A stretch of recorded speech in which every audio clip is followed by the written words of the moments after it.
کہ شرمگاہ کو حرام سے بچانا ہے. یہ جو انسان بدکاری اور بے حیائی کی طرف جاتا ہے نا، یہ فوراً نہیں چلا جاتا.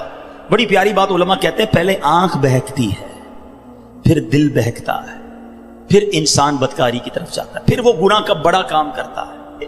کہ تنہائی کے گناہ سے بچنا یہ بڑی کمال کی بات. اور یہ بڑے کہتے ہیں اللہ والوں کا طریقہ ہے. اللہ نصیب کر دے کہ جب گناہ کا موقع ہے، کوئی نہیں دیکھ رہا، اس وقت اے کاش دل پر یہ خیال جاں گزی ہو جائے کہ رب دیکھ رہا ہے.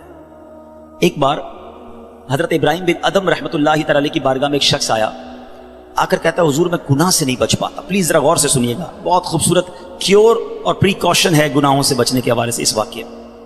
کہتا ہے حضور میں بچنا چاہتا ہوں، گناہ ہو ہی جاتا ہے. ہو سکتا ہے میرے بھائی یا نوجوان بھی ایسے ہوں کہ جو چاہتے ہیں گناہ نہ کریں مگر گناہ ہو جاتا ہے.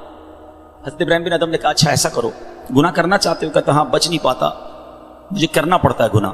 کہا ٹھیک ہے، اب جب بھی تمہارا گناہ کرنے کا جی چاہے نا تو اللہ کا رزق کھانا چھوڑ دینا. کہتا حضور یہ کیسے پاسبل ہے؟ دنیا میں جو کچھ ہے وہ اللہ نے عطا کیا، اس کے بغیر تو جی نہیں سکوں گا.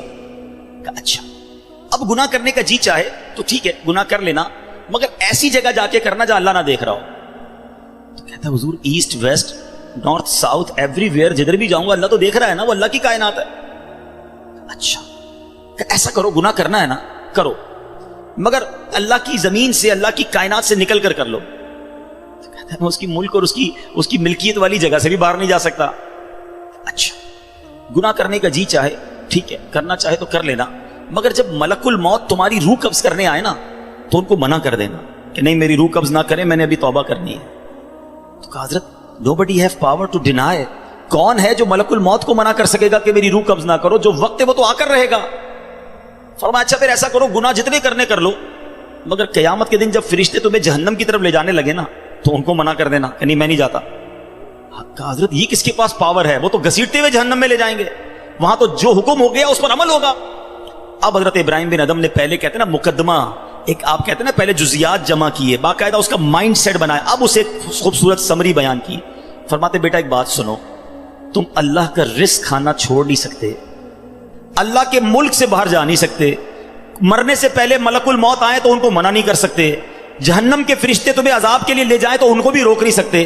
جب یہ سارے کام نہیں کر سکتے تو پھر ایک کام کر لو، گناہ کرنا ہی چھوڑ دو. پھر وہ بندہ زاروں کتار رونے لگا اور کہتا ہے حضرت میں وعدہ کرتا ہوں آج کے بعد گناہ نہیں کروں گا.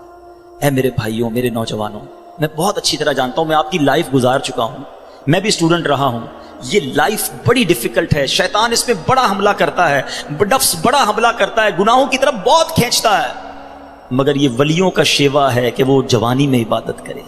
اللہ کو بڑا پسند ہے وہ نوجوان. اللہ فرشتوں پر فخر فرماتا ہے کہ دیکھو میرا بندہ جوان ہے اور میری عبادت کر رہا ہے. مگر آج جوان کہتا ہے جوانی تو دیوانی ہے، مزے کرنے کے دن ہیں. مولوی صاحب بوڑھا ہونے کے بعد میں اللہ اللہ ہی کروں گا، 40-50 سال کے بعد میں مسجد میں بھی چلا جاؤں گا، میں داڑھی بھی رکھ لوں گا، ابھی تو انجوائے کرنے دو. چلو آج آپ اور میں ایک ڈسکس کر لیتے ہیں. If you want to enjoy in this life، آپ چاہتے ہیں کہ ابھی مزے کرنے دیں، بعد میں میں نے توبہ کر لینی ہے، تو ایک چھوٹی سی ڈیبیٹ آپس میں کر لیتے ہیں. چلیں جناب، آپ میں سے کون ہے اتنے بڑے ہال میں جس کے پاس یہ گارنٹی ہے کہ وہ 50 سال کا ہونے تک زندہ رہے گا؟ Anybody have guarantee? Nobody has guarantee. 50 سال زندگی مجھے ملے گی، کوئی ہے؟ نہیں ہے. چلیں ایسا کوئی بھائی بیٹھا ہو جو بتائے جو 1 سال میں زندہ رہوں گا؟ Nobody has guarantee for live for 1 year. چلو 1 ہفتہ زندہ رہنے کی گارنٹی ہے، کل صبح تک زندہ رہنے کی گارنٹی ہے. سمجھدار لوگ ہیں، میری بات آپ فالو کر رہے ہیں. اٹ مینز آگاہ اپنی موت سے کوئی بشر نہیں، سامان 100 برس کا ہے، پل کی خبر نہیں. آپ کہتے ہیں میں بوڑھا ہو کے توبہ کر لوں گا. ارے آج دنیا سے میں جا سکتا ہوں اور آج چلا گیا تو اللہ کو کیا جواب دوں گا؟ حرام کرتے ہوئے، شراب پیتے ہوئے، بدکاریاں کرتے ہوئے، گرل فرینڈ اور بوائے فرینڈ بنا کر حرام باتیں کرتے ہوئے کدھر جاؤ گے؟ قبر میں کیا جواب دو گے؟ دیکھیں یہ دنیا تھوڑی ہے، میں نے آپ کو جنت کا ریوارڈ بتایا ہے، وہاں نہ ختم ہونے والی نعمتیں ہیں. دنیا کی ایکسپائری ڈیٹ ہے، we have to go from this world. ہم سب نے دنیا سے جانا ہے، مگر جنت میں جو چلا گیا اسے موت نہیں آنی ہے. ہم فیہا خالدون، قرآن کا وعدہ ہے کہ ہمیشہ ہمیشہ جنت میں رہیں گے. تو کیوں نہ میں اس ریوارڈ کی تیاری کروں؟ یہاں نفس کہے گا تھوڑی دوستی کر لے، نفس کہے گا تھوڑی بری چیزیں دیکھ لے، انٹرنیٹ پر نئی فلم آئی ہے، فلاں جگہ کانسرٹ ہو رہا ہے، ارے سارے دوست نشہ کر رہے ہیں، تو بھی تھوڑے سے سپ لگا لے. آج اپنے آپ کو روکنا ہے، مجھے دنیا کی گندی شراب نہیں پینی، مجھے جنت کی پاکیزہ شراب پینی ہے. مجھے دنیا کی بے حیائی نہیں کرنی، گندی عورتوں اور لڑکیوں کی طرف نہیں جانا ہے۔ میری بہنیں اگر سن رہی ہیں وہ نیت کریں کہ ہم پردہ کریں گے، ہم بوائے فرینڈ کی طرف نہیں جائیں گے، انشاءاللہ ہم جنت کی نعمتیں حاصل کریں گے، جنت کا گھر حاصل کریں گے۔ یہ تھوڑی سی زندگی صبر سے گزار لو، تھوڑی سی زندگی توبہ کر لو۔ آج تھوڑی دیر ہال فل ہو گیا ہے، مجھے بھی پسینہ آ رہا ہے، آپ کو بھی گرمی لگ رہی ہوگی، مگر مجھے بتائیے قیامت کے دن گرمی کیسی ہوگی؟ جب 50,000 سال کا دن ہوگا، سورج 1.25 میل پر ہوگا، زمین تانبے کی ہوگی، دیر از نو شیڈو، اللہ کے عرش کے سوا پوری قیامت کے دن کوئی سایہ نہ ہوگا۔ سبحان اللہ، نبی پاک فرماتے ہیں جس دن اللہ کے عرش کے سوا کوئی سایہ نہ ہوگا، چند خوش نصیب ایسے ہوں گے جنہیں اللہ کے عرش کا سایہ نصیب کیا جائے گا۔ ان 7 قسم کے لوگوں میں ایک قسم وہ ہے کہ وہ نوجوان جس کی جوانی عبادت میں گزری، قیامت کے دن اللہ کے عرش کا سایہ نصیب ہوگا۔ پلیز اپنی جوانی کو بچا لو۔ ایک بزرگ تھے، 100 سال عمر ہو گئی، ان کی آنکھیں بھی صحیح، ان کے دانت بھی صحیح، ان کی سماعت بھی صحیح، ایوری تھنگ پرفیکٹ، جوان۔ لوگوں نے کہا حضور 100 سال میں تو بندہ بستر سے لگ جاتا ہے، your every part of the body is perfect, یہ کیسے پاسبل ہے؟ کمال کا جواب دیا، کہتے ہیں میں نے جوانی میں اپنے in part of the body کو اللہ کی نافرمانی میں صرف نہیں کیا، بڑھاپے میں اللہ تعالیٰ نے میرے نازا کو سلامت کر رکھا ہے۔ آپ اچھا بڑھاپا گزارنا چاہتے ہیں نا تو پاکیزہ جوانی گزاریے، خدا را اپنے آپ کو بچائیے۔ اپنی شرمگاہ کی حفاظت کیسے ہوگی؟ جب آپ حرام دیکھنا بند کریں گے۔ سرما لگاتے ہوں گے آپ، ٹھیک ہے، سرما لگاتے وقت ہاتھ کانپتا ہے کہ یار تھوڑا سا احتیاط سے لگانا ہے، کہیں آنکھ میں سلائی نہ لگ جائے۔ اتنی نازک ہے میری اور آپ کی آنکھیں۔ موٹر سائیکل پر تو جاتے ہیں، کبھی کبھی کچرا آنکھ میں آ جائے، لال ہو جاتی، سرخ ہو جاتی آنکھ۔ ٹرائی ٹو انڈرسٹینڈ، اتنی نازک آنکھیں ہیں، اور ان آنکھوں کو جو حرام سے فل کر رہا ہے، روزانہ انٹرنیٹ پر نہ جانے کیا کیا دیکھ رہا ہے۔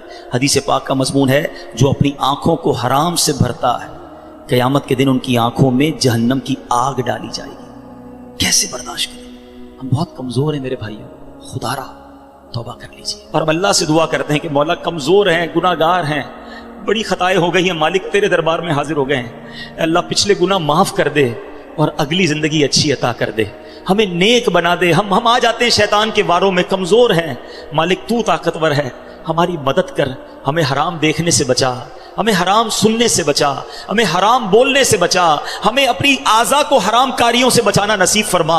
اور جن خوش نصیبوں کو نبی پاک نے جنت کی گارنٹی دی ہے، اے اللہ ان خوش نصیبوں میں ہمیں بھی شامل فرما لے۔ یہ بدکاری کتنا برا گناہ ہے، یہ جو لوگ حرام کاری کی طرف جاتے ہیں تھوڑی سی انجوائمنٹ کے لیے، ایسے پروگرامز میں جانا جو آپ کا دل اس طرف لے جائیں حرام کاری کی طرف، ہمیں پہلے پریکاشن کرنی ہوگی کہ تاکہ ہم اس طرف نہ جائیں اور اپنے آپ کو بچا لیں۔ تو آج میرا میسج یہی ہے، آج میرا پیغام یہی ہے کہ خدا را اپنی زبان کی حفاظت کریں، اپنی آنکھوں کی حفاظت کریں، اپنی پاکیزگی کی حفاظت کریں، نہ جائیں حرام کاریوں کی طرف۔ اب اس میں بہت بڑا پرابلم پتہ ہے کیا ہے؟ یہ باتیں سن کر ہو سکتا ہے، I'm not sure کہ سب کا ذہن بن رہا ہو، مگر ایسے سعادت مند بھی ہوں گے جن کا یہ ذہن بن رہا ہوگا کہ یہ ٹھیک بات کر رہے ہیں، مجھے اکیلے قبر میں جانا ہے اور اپنی کرنی کا جواب اکیلے ہی دینا ہے۔ اب اگر مجھے اپنی قبر روشن کرنی ہے تو مجھے ان گناہوں سے بچنا ہوگا۔ یاد رکھو، جس طرح فیوچر برائٹ کے بارے میں سوچتے ہو نا کہ برائٹ فیوچر ہو جائے، کبھی برائٹ گریو کے بارے میں سوچا میری قبر بھی برائٹ ہو جائے؟ کیونکہ قبر 2 طرح کی ہوگی، there are only 2 types of graves۔ رسول اللہ صلی اللہ علیہ وسلم فرماتے ہیں قبر 2 طرح کی ہوتی ہے، حدیث پاک کا مضمون ہے، یا تو جنت کا باغ یا دوزخ کا گھڑا۔ Now it's up to you which type of grave you like to live۔ کتنے سال قیامت تک کے لیے اس قبر میں رہو گے اور کیسے رہو گے؟ جہنم کے گھڑے میں، سانپ اور بچھوؤں میں، یا جنت کے باغ میں؟ یہ آپ نے ڈیسائیڈ کرنا ہے۔ اب پرابلم کیا ہے کہ اس طرح کی سپیچز، اس طرح کے پروگرامز دل پر اثر کرتے ہیں، مگر جب یہاں سے فارغ ہوں گے تو وہی دوست ہیں، وہی گیدرنگ ہے، یار چھوڑو یار مولوی صاحب تو ڈرانے والی باتیں کر رہے تھے، پھر چلتے ہیں انجوائے کرتے ہیں۔ اب بندہ کہ یار میں ذرا نماز پڑھنے جا رہا ہوں، ارے کیا مولوی ہو گیا ہے، بار بار نماز پڑھ رہا ہے۔ ایسے دوست جو ہے نا وہ ہمیں نیک نہیں بننے دیں گے۔ اگر آپ کا یہ ذہن بن گیا ہے کہ میں نے نیک بننا ہے، اللہ کو راضی کر کے جنت میں جانا ہے، آپ پڑھائی کے لیے کیا کرتے ہیں؟ کیا آپ نے اگر اچھے مارکس لینے ہیں تو ان ڈل دوستوں کے ساتھ بیٹھتے ہیں جو پڑھتے نہیں ہیں، یا آپ ان لوگوں کو ڈھونڈتے ہیں جو پڑھاکو ہوتے ہیں، جن کے پاس نوٹس بنے ہوئے ہوتے ہیں کہ یار ان کے ساتھ بیٹھوں گا تو اچھی سبق کی تیاری ہو جائے گی، یہ اچھے اسٹوڈنٹ سے میں بھی اچھا بن جاؤں گا۔ دنیا میں جب آپ کو یہ پتا ہے کہ اچھوں کی صحبت اچھا بناتی ہے، تو اگر آخرت کی تیاری کرنی ہے نا میرے بھائیوں، میرے اسلامی بھائیوں، تو آپ کو نیکوں کی صحبت اختیار کرنی ہے۔ وہ دوست کس کام کے جو نماز پڑھنے پر میرا مذاق ہو رہا ہے؟ مجھے تو وہ دوست چاہیے کہ میں نماز کے لیے نہ جاؤں تو مجھے یاد دلائے کہ بھائی چل دونوں بھائی نماز پڑھتے ہیں، جنت میں جانا ہے۔ خدا را ایسی کمپنی ڈھونڈو، اس کمپنی سے اپنے آپ کو بچائیے. اچھے کی صحبت تجھے اچھا بنائے گی, برے کی صحبت تجھے برا بنا دے گی. تو خدا را اچھوں کی صحبت تلاش کیجیے. آج کے دور میں بہت بڑی نعمت دعوت اسلامی کا ماحول ہے جو ہمیں ایسے دوست دیتا ہے جو ہمیں آخرت کی یاد دلاتے ہیں. احادیث کا مضمون ہے دوست وہ ہوتا ہے جسے دیکھ کر خدا یاد آ جائے. بتائیے کوئی ایسا دوست ہے ہمارے پاس جس کو دیکھ کر خدا یاد آ جائے؟ ہمارے دوستوں کو دیکھ کر تو سنیما یاد آتا ہے, کانسرٹ یاد آتا ہے, عجیب و غریب باتیں یاد آتی ہیں. ایسے دوست کس کام کے جو نہ دنیا میں میرے کام آئے اور مرنے کے بعد میری قبر پر آ کر فاتحہ بھی نہ پڑھ سکیں. ہم نے دیکھا ہے کہ کسی کا جنازہ ہو تو دوست باہر کھڑے ہوتے ہیں, لوگ کہیں یار آپ جنازہ پڑھیں, کہتے ہیں یار ہمیں تو پڑھنا ہی نہیں آتا. ایسے دوست کس کام کے جو میرا جنازہ نہ پڑھ سکیں؟ اللہ کرے میرے ایسے دوست ہوں کہ مجھے سنت کے مطابق غسل دیں, کفن دیں, مجھے قبر میں اتاریں اور نمازیں پڑھ پڑھ کے مجھے ایصال ثواب کرتے رہیں. تو خدا را میرے میٹھے اسلامی بھائیوں, جس طرح دنیا کی ترقی کے لیے, دنیا کے ریوارڈ کے لیے آپ اسٹرگل کر رہے ہیں, جنت کے لیے بھی اسٹرگل شروع کر دیجئے. اچھی کمپنی اختیار کیجئے اور دعوت اسلامی کا ماحول آپ کے سامنے ہے. ہماری بکس پڑھنا شروع کر دیں, ویب سائٹ کو وزٹ کریں تو انشاءاللہ بہت کچھ سیکھنے والے بن جائیں گے. اللہ تعالیٰ مجھے اور آپ کو عمل کرنے کی توفیق عطا فرمائے. اپنی زبان, اپنی شرمگاہ اور دیگر زندگی اپنے پارٹس آف دا باڈی کی ہمیں حفاظت کرنے کی توفیق عطا فرمائے. مدنی چینل پابندی سے دیکھتے رہیے, انشاءاللہ اس سے بہت کچھ اس طرح کی اسپیچز سننے کو ملتی رہیں.